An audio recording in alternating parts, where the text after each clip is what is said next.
আনু বলতো পাপায়া মানে কি? পাপায়া মানে পেঁপে। বলতো অ্যাপেল মানে কি? আপেল। বলতো ম্যাঙ্গো মানে কি? আম। গুয়াভা মানে কি? গোয়াবা মানে আমি জানি না পাপা, তুই প্লিজ বলে দাও না। কি পড়াশোনা করছিস? গুয়াভা মানে জানিস না? ঠিক করে লেখাপড়া করছিস না নাকি? দাঁড়া, আমি আসছি। হ্যালো গুগল, গুয়াভা মানে কি?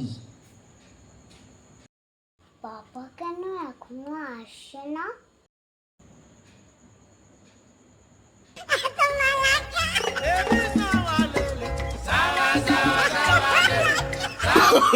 Oh, no, no, no, no.